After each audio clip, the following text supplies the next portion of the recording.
সংসদীয় আসনের সীমানা নির্ধারণ নিয়ে দেশের বিভিন্ন স্থানে ভাঙচুরের ঘটনা অনাকাঙ্ক্ষিত বলে মন্তব্য করে নির্বাচন কমিশনের সিনিয়র সচিব আখতার আহমেদ বলেছেন, আদালতের সিদ্ধান্তের উপর আস্থাশীল কমিশন।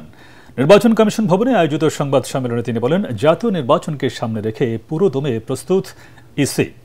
বিস্তারিত জানাচ্ছেন সৈয়দ রিয়াজ।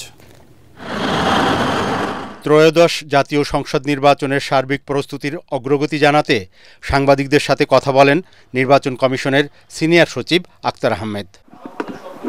জাতীয় নির্বাচন আয়োজনে কমিশন পুরোদমে প্রস্তুত উল্লেখ করে আখতার আহমেদ বলেন, নির্বাচনী সামগ্রী নিয়েও কোনো সংশয় নেই। নির্বাচন সামগ্রী নিয়ে যে সংকটে পড়ব কিনা বা সাপ্লাই লাইনটা ঠিক মতন আছে কিনা এটা নিয়ে সংশয়ের কোনো কারণ নেই। সময়ের সীমাটা আমরা নির্ধারণ করেছিলাম সেপ্টেম্বর, আমরা ইনশাল্লাহ সেটার ভিতরে যাবতীয় সামগ্রী পাচ্ছি। সীমানা নির্ধারণকে ঘিরে দেশের বিভিন্ন নির্বাচন অফিসে ভাঙচুরের বিষয়টি অনাকাঙ্ক্ষিত বলে জানান সচিব।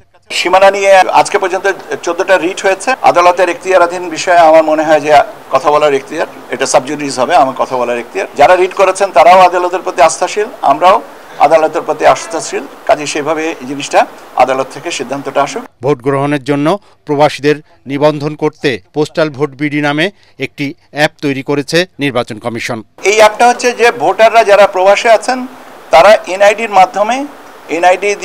মাধ্যমে এইটা অ্যাক্সেস করবেন। প্রবাসের থেকে আমরা যে ব্যালট পেপারটা পাঠাবো সেটাতে ক্যান্ডিডেটদের নাম থাকবে না, শুধু থাকবে সিম্বল। ইতোমধ্যে যাচাই বাছাই সম্পন্ন হয়েছে এমন 22টি রাজনৈতিক দলকে নতুন করে নিবন্ধনের বিষয়টি আগামী সপ্তাহের শুরুতে কমিশন বৈঠকে চূড়ান্ত করা হবে বলেও জানান সচিব। সৈয়দ রিয়াজ, এটিএন বাংলা, ঢাকা।